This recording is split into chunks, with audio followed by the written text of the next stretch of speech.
Mr. Farage, I'm Harry Farley from the BBC. Firstly, on Iran. Do you think that the UK should be willing to join the US in any future strikes on Iran? And on the Britannia cards, by spending this revenue from the new non-doms policy on a direct cash transfer to the lowest paid.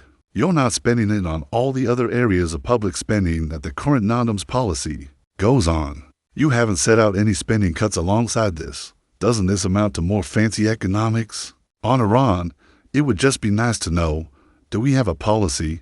Does the government have a policy? As I said earlier, they appear to have been completely blindsided by what were entirely predictable actions. I would have thought that the Americans are probably quite capable of managing this on their own. If they ask for help, should we give it? I believe yes. But it has raised over the last 24 hours the issue of Diego Garcia. The issue of this, I mean, just the most appalling deal one's ever seen. You know, Lord Herma, that great patriot, basically saying that America can't do anything from Diego Garcia until we inform the militias, who, of course, are mates with the Chinese, who, of course, are mates with the Iranians. And so we understand the mission flew from Missouri, with several refuelings on the way. Memories of the Vulcans going to the Falklands many years ago. That's fine, but it's a very risky operation for the Americans. If you've got to refuel several times over 18,000 miles, things can go wrong. So, let's get some clarity. Where does the Prime Minister actually stand? What is our policy? And if necessary, we should help, but I doubt they'll need it. So, you've supported the U.S. military action against Iran. As you know, previous wars in the Middle East have tended to produce large amounts of refugees, many of whom make their way to this country. Is there a danger that the same will happen again this time? Well, the Iranians are making their way to this country every day on dinghies across the English Channel. 3 of them recently who came by dinghy were arrested for terrorism, yet no one seems to care. There's no great debate over it. We just accept it now. All terrorists come into Britain, that's fine. People coming across India and commit rape, but we just try and cover it up and don't even discuss it. I don't know. My feeling on Iran is that the Persian people, the lovely Persian people, deserve an awful lot better than they've had from this appalling regime. It's impossible to predict, but I have felt for some time, in my judgment, that the Iranian regime is teetering, wobbling, and could be brought down. It's difficult to see what comes after it, but it can't be worse than what has been there. For the last 40 years, should the Americans decide to take more action, should we join them? Should Sama come out in support of that? This has also been dubbed a Robin Hood policy today. Were you happy with that nickname of the modern-day Robin Hood? Are you confident this policy is a good use of your time? Well, that took a long time to come, didn't it?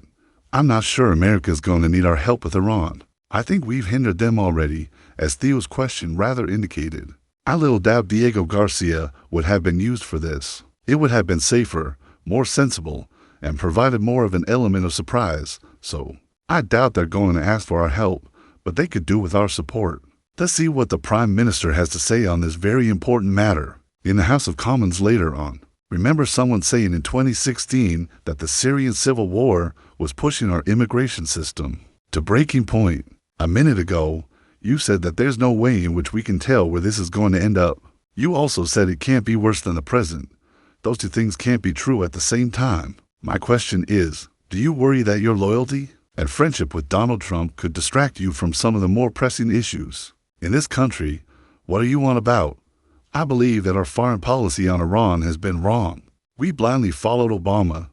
Blindly following America can be a big mistake, and it was one we did make with that JCPOA deal. It was a terrible deal. We should never have followed it. Look, I just want you to recognize, and I've made this point already, but I'll make it again because it is very important that whether we like a particular American president or not, whether we support their current policies or not, and I disagreed strongly with Obama over that, we do have to recognize that without America, we are defenseless. We cannot defend ourselves without a good relationship with America, so it is a vital relationship. So, you are saying that part of your support for the mission is to do with this broader loyalty to Amir? No, I don't want to see Israel obliterated from the face of the map with the death of millions of people. Frankly, I fear that's what Iran might do.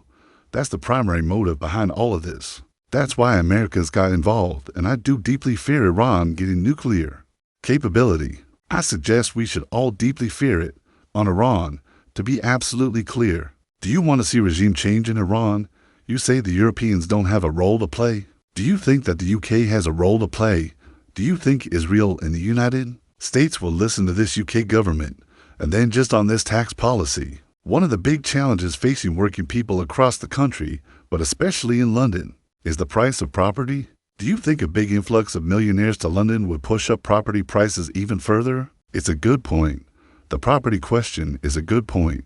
We've seen falls in the property market of about 20%, maybe 25% in Westminster, in Kensington and Chelsea. It's tough to sell a house when everybody wants to sell a house. Has that had a big effect on more affordable pricing down towards the lower end of that relative property ladder? The answer is no.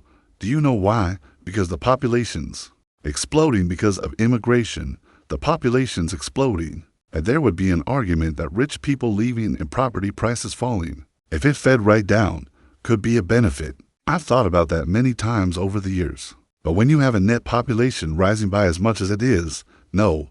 And it's interesting. Even if the government were to build 1.5 million homes, which they won't out of itself, would not cope with the increase in population led by legal immigration into Britain over that period in time. So no, there is actually I don't see any prospect of this filtering down to more affordable housing. But I agree with you, it is a massive, massive problem. Sorry, you asked something else as well. I forgot. You want to see the UK role to play? Well, I mean, the UK's role, as you know, is the UK still an ally to Israel? I'm just not sure. We're sanctioning Israeli politicians. We're stopping the sales of arms. It's pretty clear that the Foreign Secretary has little or no time for Israel. So, we're in a slightly strange position, I suspect, going forward with Iran, that we will probably be more of a spectator than anything else. Do I want to see regime change? Well, look, I find it difficult to believe that what comes after 40 years of brutality, public executions, and all of the things that happen there, I'd love to see it transform relatively peacefully to something better. What will happen? I don't know. Regardless of that, I think the actions that have been taken by Israel and America over the course of the last week are the right ones, and we at Reform UK support that fully. Hit the like button, subscribe to the channel to not miss out on top tier analyzers of politics, and just to see you in the next video, where we'll continue exploring showdowns that change how the world sees.